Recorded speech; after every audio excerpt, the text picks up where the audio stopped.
This is Blair Cottrell. Now, he's been around for quite a while, and he's been involved with groups. I think it's the United Patriots Front, now some group here called True Blue. Anyway, look, he purports to be a patriotic Australian who's anti-immigration, anti-Islam, and apparently now anti-gay.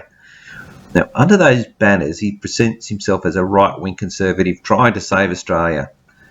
But the actual truth is anything but, because our friend Blair is a bought and paid for actor who intentionally does stupid things like to discredit conservatives. That's what his role is.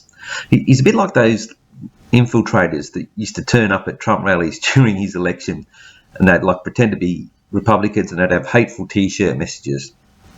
Then, of course, the bought and paid for CNN and NBC, whatever, they would broadcast images of the T-shirts to discredit the Trumpers and try to drive them away from Trump, and also to stop other people from joining Trump, the undecided voters. Now, actually, they're onto those infiltrators pretty quickly, and they used to throw them out. And even now, they still get infiltrators in it at right-wing rallies that try to do violence, but they're actually really good at catching them, and they kick them out. But in Australia, we sort of aren't anywhere near as, I guess, cluey. Perhaps we haven't had to be. But anyway, so let's just watch. We need to be, though, because let's just watch Blair in action. Today to try to keep heated protesters apart. Two groups, fuelled by racial tensions, chose the same day to march through Melbourne, determined to have their voices heard. It was the third annual Aussie Flag Pride March, organised by the True Blue crew from the Carlton Gardens to Parliament House. Now, all of this theatre has been rehearsed and put on show specifically for the cameras. Look at that guy even looking straight at the camera. What is it? The third True Blue Pride Australia March.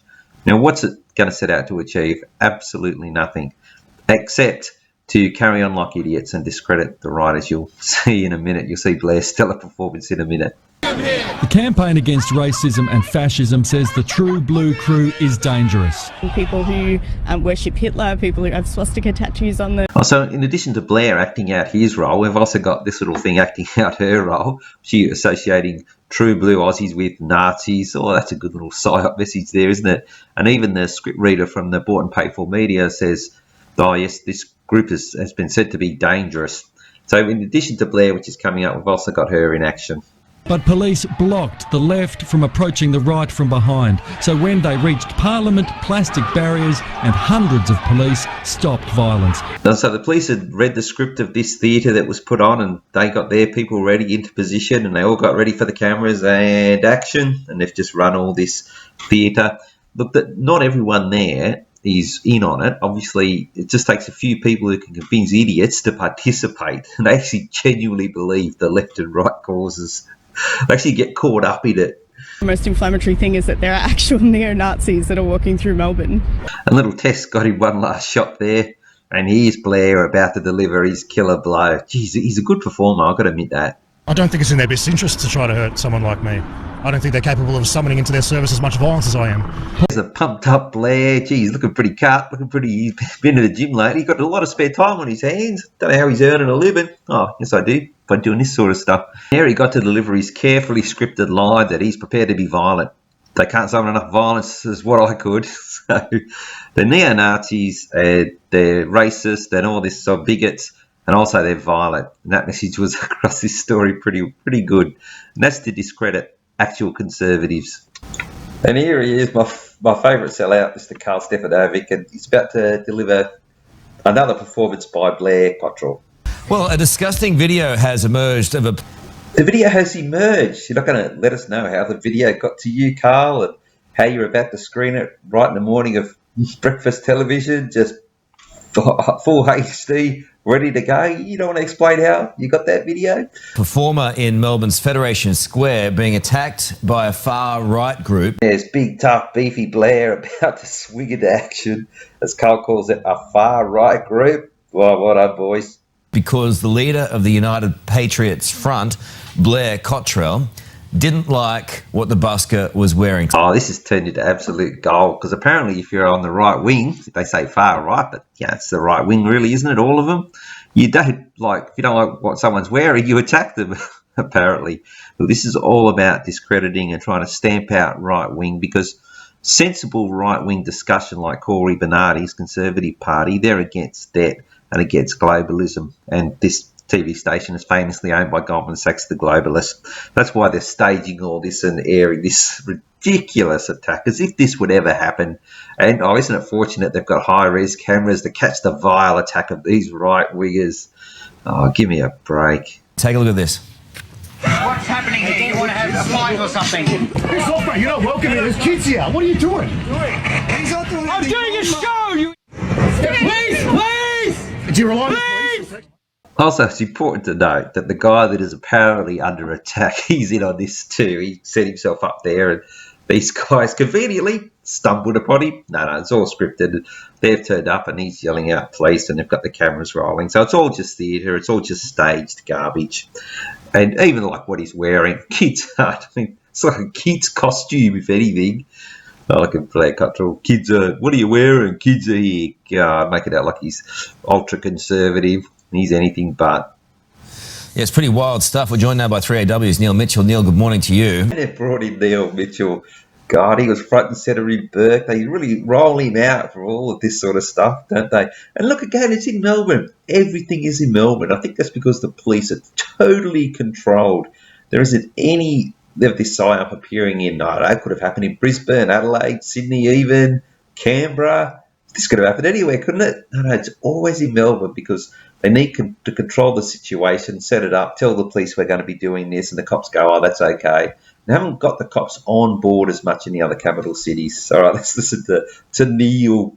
Disturbing footage, wasn't it? Yeah, it's awful. It's bullying. It's a homophobic stunt. That's what it is, and it's an embarrassment to Melbourne. How does that happen?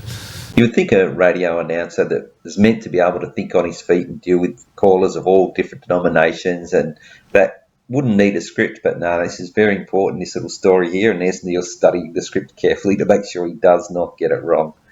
And look at the bottom there, right wing, not far right now, just right wing group leader. So he's our leader now. He's a leader of the right. Going to keep going, boys. This bloke's after attention. He filmed it himself. He posted it himself. He wants attention. He goes and confronts people in the streets over political issues. This is just a different strategy. Blair actually filmed this himself. That's where this video has come from. Well, you can tell that anyway. More importantly, why is it being shown on Channel 9? Because according to Neil Mitchell, he's only doing it for attention. Well, you're giving him attention. Shouldn't you be not giving him attention and not showing this? No, because you're a part of it, as is Blair, a part of the whole thing. To be a bit of fire in the belly out there in Melbourne at the moment. What do you put it down to? And certainly Law and Order have some dramas on their hands. What do you put that feeling down to? I don't know. There's a bit of bitterness around the whole country. I think it's a political indecision in this state and around the country. Crime is a huge issue here, as you well know, and I think people are unsettled. But this bloke doesn't really represent anybody. He's just a ratbag. Okay.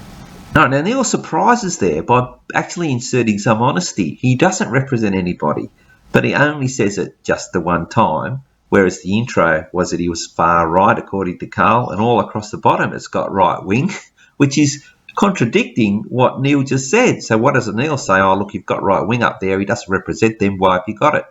I just think that they inserted this just to cover themselves. If anyone says, listen, you're saying he's a part of us. No, Neil Mitchell said in about 3 seconds of that whole thing while we had up, you were right wing, that he wasn't representing you. So I think that's just a bit of a safety net, Neil's, that little bit of truth that Neil has let out, which didn't really want to let out. He's been to jail twice. He's a guy who thought we should have photographs of Adolf Hitler in classrooms. Right, maybe we'll lock him up again. Credible here. Well, he's got to do something else yet. We don't want him judging what people wear in the streets. Agree. And just one more thing that confirms that this is a hoax. The alleged victim was yelling out, police, police. What, could he see them? Was he hoping they'd just turn up? Well, the police didn't show their faces, and they knew not to show their faces because they were alerted in advance and they knew not to turn up. And falsely, Carl mentions that there's a lot of crime in Victoria while showing this story. Well, no one was convicted. It's not going to court. There's nothing to back it up that it's true or anything like that. So just a few other points to show that this was entirely staged and fake. I saw these clips and just thought I'd do an expose of Blair, but Brendon O'Connel has already done one on Blair. I'll put a link to his video. It goes for 22 minutes. His was back about a month and a half ago before Blair was part of these two staged events. And he goes into detail about how he's been on Alex Jones, and that shows that he's a gatekeeper or a shill. He accuses Alex of being a gatekeeper. I watch Alex Jones from time to time, not as much as what I used to. Look, even if he is a gatekeeper, because he won't touch one particular subject, but look, he was good during the Trump campaign, and he does have a lot of good material. So I still go to Alex Jones. I'll do that. But Mark Dice got accused of, I don't know, the shill or something. His name is Mark Dice, and someone did a video on him exposing him. I don't go to his channel, but look, Mark Dice does some amazing work. They said he was a failed businessman, and a lot of businesses fail before they become successful. So I don't hold that against Mark. I go to Mark Dice's channel. He's really good as well. Now, the two premier truthers that I think are out there internationally is Adam Green at No More News, that's KNOW, I'll put links to his channel, and Ryan Dawson. Those two young guys just do some really good work, and they take it to the next level. And I think those, out of all the truthers, those two guys are probably the least likely to have any agendas or be shills. They seem to be just straight up and down. There are some others, I can't think of them right now. Oh, Sean at SGT Report, he's really good. God, he does some good interviews. So does look, I watch Shapiro. Now, I know Shapiro's owned by a billionaire, and he's definitely, and he even admits which side he's on, but he will still, like Milo, will hit on some truth topics and shoot people down, particularly feminists, that sort of thing. That's what they focus on. And there's those guys, and obviously Stefan Molyneux and James Corbett I still go and watch. Just loads of good channels, I'm hunting at about 60 to 100 views, but there's just so much competition out there. I'm happy with the viewers I get. I get good engagement. I really like the comments, and I learn a lot off people that have subscribed and jump on there and have a few words to say. It's really good. But yeah, it's a lot of competition. There's so many good channels. And look, being realistic, not being self-deprecating or false or anything like that. Look, there are just better channels than this one, as anyone can see. But it's subjective, but subjectively, by numbers, there is a lot more other popular channels out there. There's just so much good material that you can get on. I know they've closed down quite a few sites, but they're still out there. There's really good sites. So anyway, I've gone off topic there a bit. There's our Blair. Let's watch out for the next hi-jinks. What's Blair got staged for us next? Oh, that'll be interesting. All right, that's it.